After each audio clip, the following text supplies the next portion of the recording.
Good evening, everybody, and welcome to this episode of DocWhoCast. I've decided one more time to try and reboot or restart this DocWhoCast series because the first couple of ways that I tried to do it, the first one seemed a little bit too much babbling, but the second one seemed like I was reading and reciting a little bit too much from the internet and from the descriptions on the Wikipedia page. And so I decided I didn't really like either of those formats. I decided to shake it up just a little bit more. And so what I think I'm going to do, and what I've kind of chosen to do with this, is I'm going to take all the episodes from each season. I've got 5 things that I wanted to point out in them that I noticed that I kind of wanted to note to you, and then get some feedback from you on the things that you may have noticed about these episodes that you'd like to talk to me about, or what you thought about the things that I noted on here. So what I'd like to do is start going through that. I think I'm going to cut this in the same manner as I did before. I'm going to try and cut it down to about three episodes each for each series or each season for NuWho to start with. And what I think I'm going to do is I'm going to, once I've done that, I'm going to do what I did before, as opposed to ranking them at the end of each episode. I think I'm going to wait till the end of the season and just rank my top 5 for each series or each season. And that way, I think it'll keep it a little briefer. And I don't know that you really need to know my thoughts on the ranking for each episode, but I thought a top 5 for a series arc would be a good ending episode for each series. I'm going to tag the Christmas episodes, which with the series that I think they make the most sense with. In this one, I am taking that Christmas episode and I'm going to put it with series 2 because it's the first episode for David Tennant, and so I think it makes a lot more sense there rather than trying to attach it to series 1. So, with that, all that being said, We'll go ahead and get started. I'm going to go through the four story arcs, which will cover the first 5 episodes for this first one here. And what I wanted to do just a little bit is just kind of go over with you some of my thoughts, some of the items that I noted from each of the episodes, and with the 2-parters, I'm actually going to make that into one combined 5 item list for that 2-part episode, so that you get an idea of what I'm looking at in the story arc as a whole. So with episode 1, we obviously in series 1 we started off with a brand new Doctor Who. It was a brand new series essentially, even though it was coming back after approximately, I think, 16-year hiatus, 1989 to 2005. And so with that coming back, obviously, again, it was the start of a new Doctor Who. It was a beginning of a new era for us to start with. It was able to not only bring in longtime fans who had been watching the series for quite a while, but also a good jumping on point for a new generation or a couple of generations of Doctor Who fans that wouldn't necessarily have seen anything before, but wanted to jump in and wanted to get into this sci-fi time traveling series that the rest of us had come to love. Now, the first episode felt more like a romp. It was a very fast-paced episode. It was a lot more fun. It had a lot of kooky pieces to it. But I think was meant to be a fast-paced episode to kind of get you in without getting too heavy or too in-depth in a first episode. It was interesting, some of the pieces that they tweaked in there to be able to do that. The introduction of Clyde, who I really wish they'd been able to give him more time on screen and actually hadn't killed him off, but been able to continue his character. I think he probably could have been a great recurring character on the show had they allowed that to happen. But the feel of it was just a lot more lighthearted, a lot more fast-paced, a lot more forward-thinking in those terms, rather than getting too bogged down with the serious pieces of the series in this first episode. I thought it was a great introduction of not only the new Doctor, but it was a great introduction into our eyes into this world, those being Rose and who Rose was and Rose's character, along with introducing us to essentially the family that are around her on a regular basis, and that's Mickey and Jackie. And so it gave us some idea of who they are and exactly what they're doing in terms of their lifestyle and what they're going through in their life at that point.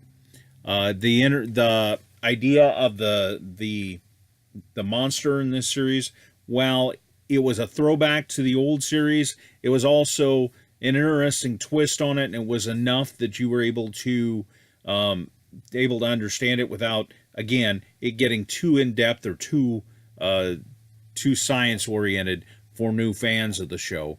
It was something that was fairly light, so that you didn't have to get too in depth with what was going on that piece of it. We start off, like I said, with a romp.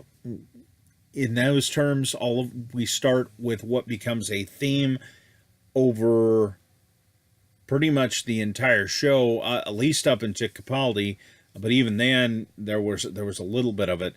But we see a lot of running in this episode, which we see become a theme over most of the Doctors, essentially, with the only exception that I can think of really being Capaldi. All the other Doctors, you've had these running sequences. And in this first episode, I thought that made it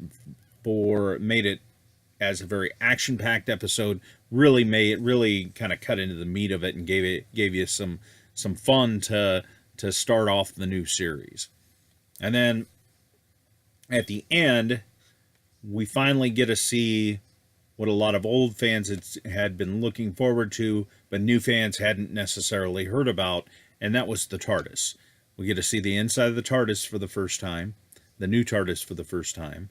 Get to see what the ninth Doctor's TARDIS is all about. I like the way that Matt Smith puts it in Day of the Doctor. He calls it a grunge phase, and I thought that was very apropos for the way that particular TARDIS looks. And we use this TARDIS for 2 Doctors, since Ninth Doctor only has such a short time with us. I think it seemed like they wanted to keep that TARDIS carried over, since it hadn't been used that much, and not recreate that right at the beginning of the show as it was coming back. Kind of give a little bit of consistency from the Ninth Doctor into the 10th Doctor. Anyhow, those are kind of my thoughts on Rose. There's other aspects that you could dig into. Obviously, you could go into more of the Autons and exactly what those entailed, exactly how well those were done. We could go into, Plastic Mickey, which I know that was a big criticism of a lot of people at that point in time, was they didn't think that had been done nearly well enough. They thought the green screen, when he was getting sucked into the trash can, was horrible in terms of the way it was done. Even for 2005, that there was probably better technology out there to be able to do that and everything. But for the limitations this show had, for the budget that it had at that point in time, I don't think those aspects of it, to me, come across nearly as much as the ones that I've already detailed for you there. Okay, so we go into episode 2. That's the end of the world. This is our first sci-fi adventure with the new Doctor. All of a sudden, we're able to see into the future, see what the future entails with this new Doctor. He's able to take Rose to a very specific point in time where the Earth is about to die, and so we're going to get a chance to see the Earth as the sun expands and the Earth finally collapses. So it's interesting to see those dynamics, to see Rose react to the far future, and a lot of the pieces to it in terms of her having to adapt to the time travel, having to adapt to this concept that all of a sudden she's so far in the future, everybody and everything she knew is long gone. It's all long gone in terms of everybody she knew was passed away, that they were down on the earth.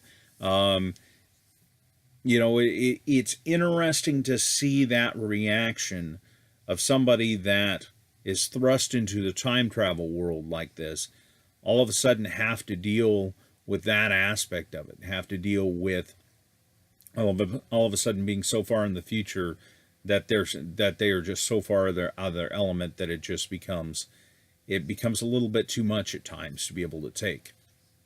It's interesting to see the Doctor react to it, and Rose being able to just step away for a little while and be able to say, enough. I need to just have a little bit of time to think and to be able to look. She even makes the comment to him that she thought that the continents were supposed to drift, but it ends up that the Earth down there is the classic Earth she grew up with, because the continents had been shifted back by the conservatory, I believe that was preserving the Earth at that point, whose money had run out, and so they weren't going to be able to hold back the sun anymore. Interesting that Rose gets to see these future alien creatures, the forest of Cheam trees, and being able to be introduced to Jabe, and the fact that these creatures can trace their heritage back to the Earth, and actually came from the Earth. Then we also were introduced to Cassandra in this episode, who we will get more of later, and get to see her scheming and her machinations in her head about doing certain things, being the villainess in a couple different episodes. And I won't go too deep into that piece of it, because to me there's other interesting aspects of this rather than necessarily the plot line. But we did get to meet the face of Bo, who becomes a recurring, at least a semi-recurring character over the next few seasons. And then we do have the creatures that end up causing the chaos, the mechanical creatures, little spider-like beings that end up causing chaos within the structure, trying to essentially wreak havoc and take down the shields so that everybody on there would die. I did find it interesting the interaction between Jabe and the Doctor. I found it interesting, the two of them working together to try and save the station, bring back up the shields, and Jabe ultimately giving her life to be able to help everyone else on the station. And then we have the last piece that I thought was interesting, and it was what Rose was able to note towards the end of the episode. And that was the Earth essentially passing without notice.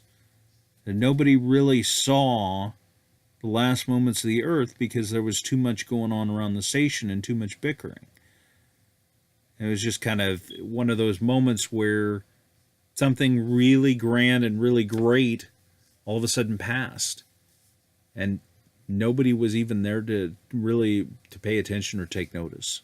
So I found that kind of an interesting little ironic twist, the fact that everybody had gathered and nobody really saw it.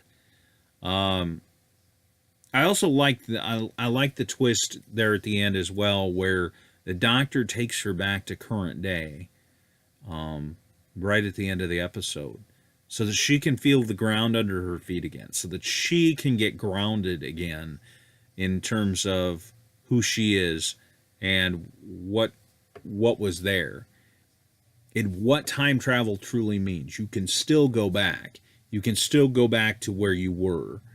It's just you have to remember and not get too caught up with this wondrous piece of it that says that all of a sudden I'm this far flung into the future.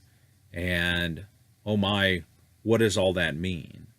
And sometimes you just have to take the moment as opposed to trying to look at it so grandiosely and try and keep yourself reserved, more grounded in the moment, as opposed to getting too caught up in your own head with the whole big scope of everything. That's episode 2. I'm going to go on. I want to talk about the last. Actually, I'm gonna do 3 episodes. I was originally planning on doing 4 story arcs, but I think I'm gonna go ahead and, with where we're getting on time, we're almost to 15 minutes on this episode anyway, and I don't want to make these too long. I want to make them kind of bite-sized chunks so that people can view them without too much problem. So, episode 3 is The Unquiet Dead.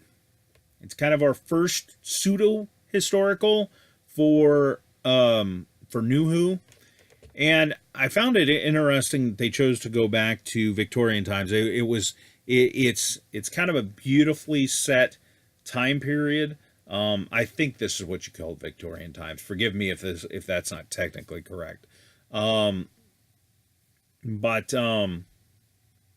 I thought it was interesting to go back to this time frame.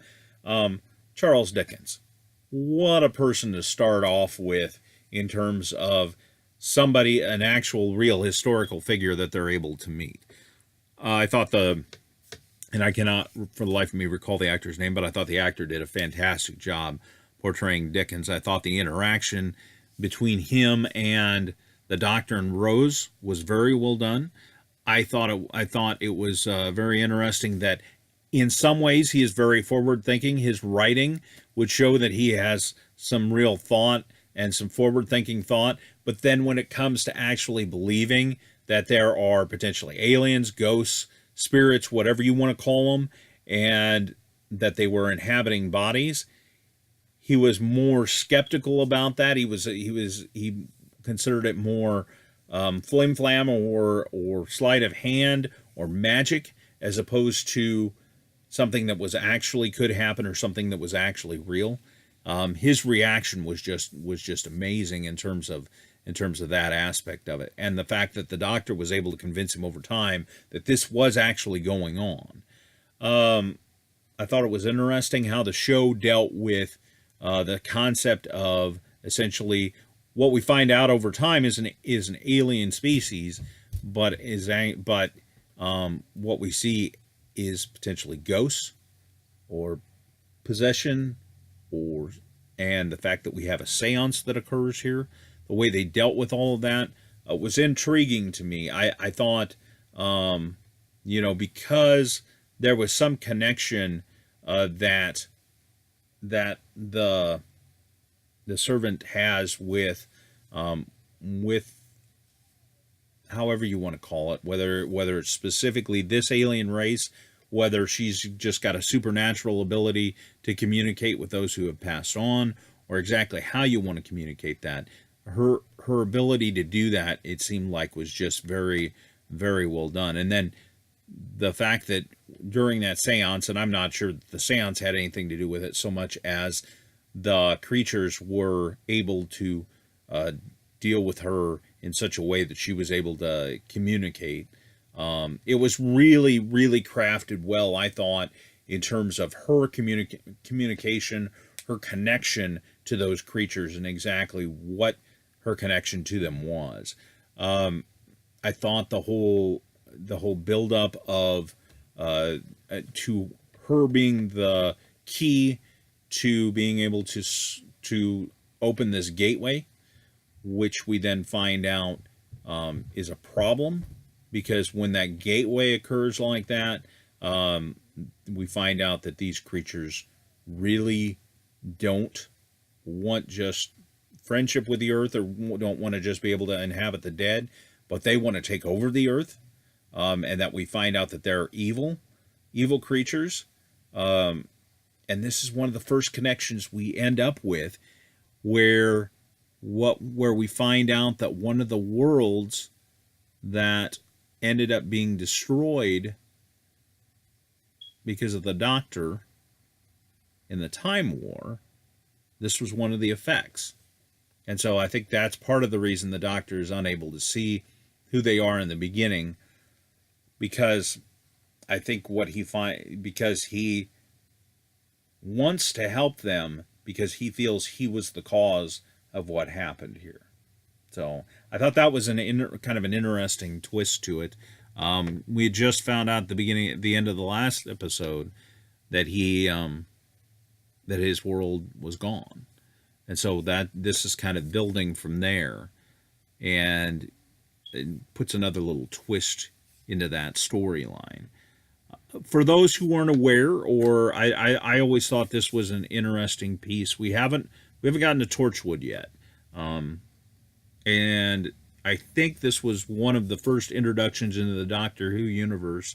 I think it's the first introduction into the Doctor Who universe for Eve Miles, who plays the servant lady, and she becomes Gwen Cooper in Torchwood. And I think she's a fantastic actress. I thought she did a wonderful job in this episode.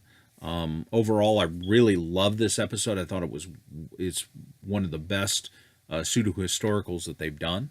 And so I just thought I thought they did an incredible job with it. It's one of my favorites from this season. I really, really absolutely loved what they did here.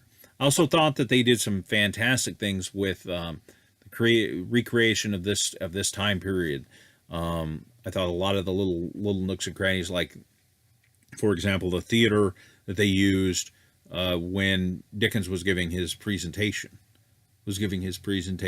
of all things on A Christmas Carol. I thought that was pretty amazing. I thought the outfits fit very well. I thought the mortuary fit the time frame very well. And the little note at the end, and I thought it was very well done as well. But the little bit at the end where, unfortunately, this didn't have any effect in terms of his longevity, but they were able to make his last days a little brighter and a little more pleasant for him, with his excitement, and the fact that he was able to find out that he actually, that there's some memory there, that he was given some inspiration to, in terms of a little bit more pep in his step, in terms of celebrating the season, in terms of getting out of the melancholia that had kind of inhabited him. I thought that was truly amazing. We find out that his works last, just like several of the other historicals that we get to see, especially the writers. I just thought it was all pretty amazing and very well done. So I think at this point, like I said, it's getting this one's getting a little lengthy. We're already at 22 minutes, so I think I'm going to cut this one for now. We'll go ahead and end this first part of series 1, and then I'll pick up everything in a second video here in a little while, and we'll be back and talk to you a little bit more about the next 3 or 4 story arcs in that video. Thanks for watching, everybody, and I appreciate your time here today. If you did like the video, if you liked what you saw, I'd appreciate you liking the video. If you'd like to see more of our content, or you'd like to make sure that you have notification when more of our content comes around, please subscribe to the channel. And when you see that little bell come up, if you want to receive notifications about when we have a new video that comes up, please go ahead and click that notification. We'd love to be able to show you more content. And with that being said, may all your viewings of Doctor Who be as wonderful and as fascinating as mine are. Have a great night, everybody. Bye-bye.